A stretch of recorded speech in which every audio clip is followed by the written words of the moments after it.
Welcome back, Wogglers. So today we're going to be talking about cadences. What they're for, how to build them, how to use them, all that fun stuff.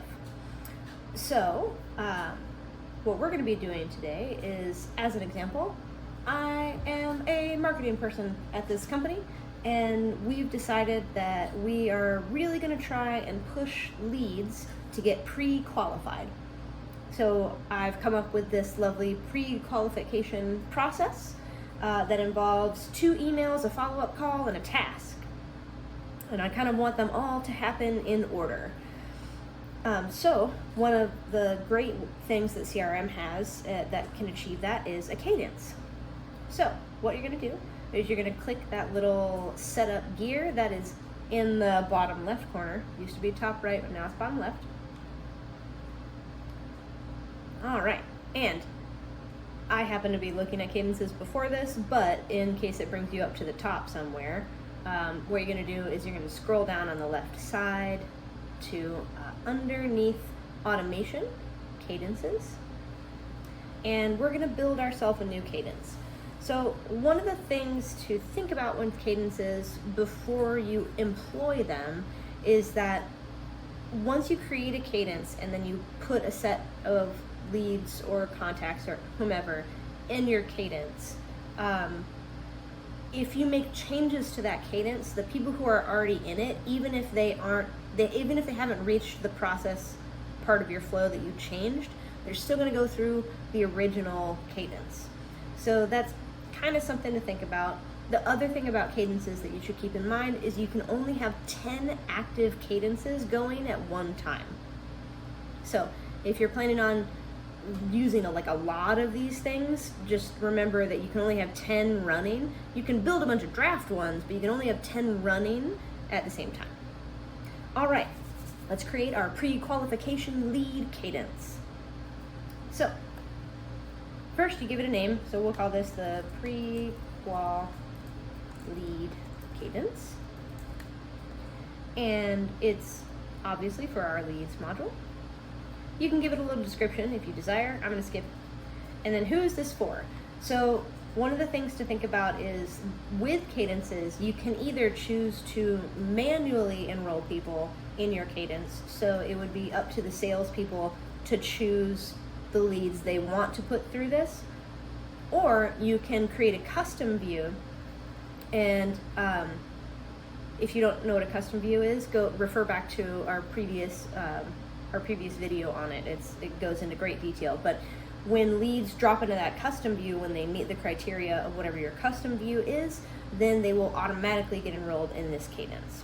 So one is a little bit more hands-on, a little bit more discerning. The other one is, if they meet this criteria, they're going through this cadence no matter what. We're going to use the manually enrolled leads for this one, mostly because I didn't create the custom view that I want to use. All right, so as you can see here, you got follow-up 1, 2, 3, 4, 5. So the idea with this is you kind of have your steps of your workflow that you're working through, and then they flow into the subsequent steps. One of the things to keep in mind as well is that up here in the 3 dots, you have these unenrolled properties.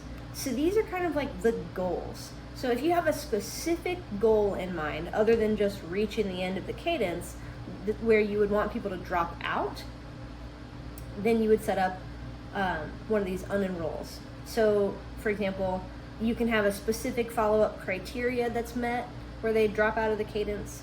You can have this only running for a certain period of time, or there's a record criteria. We're going to use the record criteria because the whole goal of this cadence that we're setting up is to have the status, the lead status, become pre-qualified. So if at any point a lead who is in this cadence reaches lead status of pre-qualified, they will drop out of the cadence and they will not receive any of the other subsequent steps. All right, beauty. So we're going to go ahead and save that.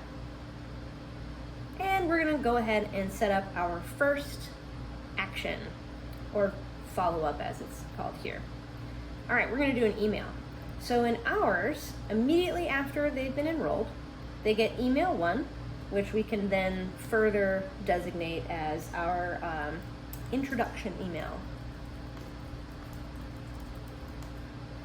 All right, and the recipient would be the lead. There is a secondary option for the lead email, so we'll just go ahead and put it that. We'll just blast it to anybody who's got an email on this. And then we're going to use the welcome email. You would probably want to go ahead and create a new one. So if you selected the template and you hadn't created it, you just click this create template. I've actually gone over how to do that a number of times in a variety of videos, specifically the create template video. So if you want to know a little bit more about that, refer to that video. All right, and it's coming from me. I'm feeling happy with this. All right, so that's the first thing that happens. As you can see, we already have this line to whatever the follow-up to is going to be. I keep looking down here because I wrote out the steps that I wanted to do for this. That is something that is wise, and you should do that when you're setting up cadences as well. So the next thing that I want to happen is I want a follow-up call. So I want the salesperson to call this lead to check on, see how they're doing. So what I'm going to do is I'm going to go ahead and schedule a call. And so we can do this immediately, or we could do it in a couple minutes, and hours, days, or months. We're going to choose days here. We're going to say 2 days. So we're going to send the mail, then 2 days later, but we get a further, this is why I like cadences so much, because after the previous email is opened, or perhaps replied, or even clicked. So sent we don't want to do because in our workflow, I want to make sure they opened that email. I'm only going to call them if they open the email. If the email that we sent 2 days ago in this scenario is still in the sent category, then that means it was able to get to their inbox, but they haven't actually looked at it. So I don't want to call them yet. We're not going to be too pushy here. We only want it if they opened it, replied, or clicked. All right, so now that we've set up the criteria under which this call should be scheduled, we are going to set up the call information. So it's going to be an outbound call. It's scheduled. We can set up the transition trigger date, which is basically like when it's the call start time, and so whenever the transition trigger. So this would be 2 days after the email's been opened, replied, or clicked. And then we can say plus 0 days, or even 1 day. That way, if they open an email, we wait 3 days and then reply. There you go. We're actually going to do that. We're going to wait 1 more day for the call to be scheduled. And 12 a.m. seems a little extreme. Let's do too close to lunchtime. How about 10 o'clock? That's a reasonable time to call somebody. All right, and so we can set up the user as a specific user, or we can do the logged in user. So whoever kind of initiated this action. So the purpose of the call can be prospecting. And the call agenda here would be this, we're gonna say, ask if you can send the pre-qual form. Perfect, so now we're telling the end user, or probably whoever the lead owner is, we're saying to them, hey, can you just go ahead and just call them and see if they even want the pre-qualification form. All right. So the cool thing that I like about Cadences a lot is we have the ability to set up a task if, for example, immediately after the previous email is bounced or unsubscribed, we can set up a task now to say, please check email on lead or mark as junk or lost as applicable. So now, if we sent that first email and it bounced, we can immediately alert the user or the lead owner to go in there and make sure the .com or Gmail is spelled correctly. Or if they unsubscribed, we can just go ahead and mark them as a lost lead and continue moving on. I just love it so much. It's so good. All right, and then we're not going to assign a user because that means that it's going to be assigned to the record owner and the lead owner. We'll notify the assignee, and we could put in a further description here, but I don't think it's really necessary. Click save. All right, so Now what we're going to do in our ideal flow where everybody opens and does things, once this call happens, we're going to send another email with a link to the pre-qualification form that we want them to fill out.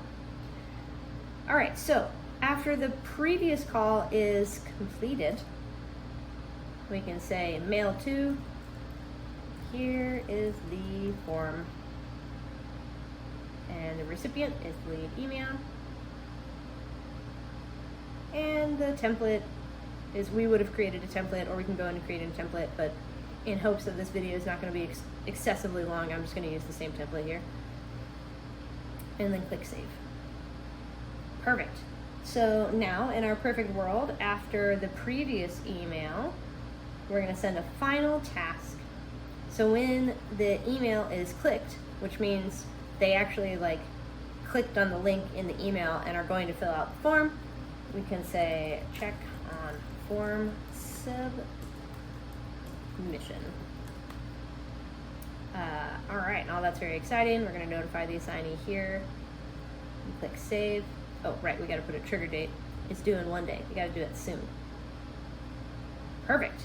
And so from there also we can, we can create some further tasks if the previous email has been marked as unsubscribed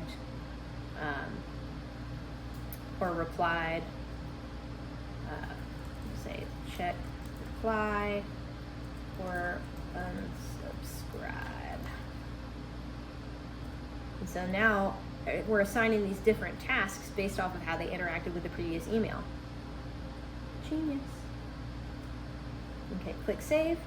All right, and we've reached the end of my flow that I wrote out over here, and we already set up our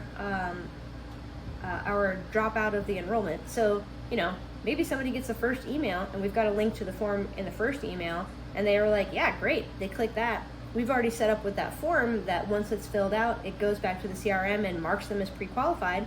That means they're not going to get a follow-up call or email to or any tasks assigned to them because they achieved the goal. So now what we can do is we can publish. All right, so we've made our cadence. It's great. We're going to go back and we're going to start enrolling people. So now we're looking at our leads, and since we're being discerning here, we're going to just choose 2 leads. And then underneath actions, you can say cadences. We can go ahead and enroll these 2 leads in our pre-qual lead cadence. If you had created more cadences for leads, they would show up here. Well, we'll just go ahead and check that and click enroll. All right, so now they're scheduled to be enrolled. If I go to one of these leads, I can now see the cadence as a related list. And when I go down and check on it, I can see that the status of the cadence is ongoing. And the last thing that happened, which is the last follow-up response, is an email was sent.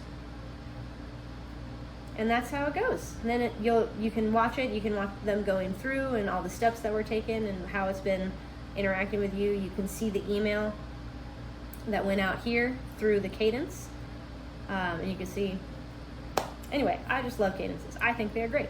I hope you have fun with this. Please use it. Enjoy it. Woggle, woggle.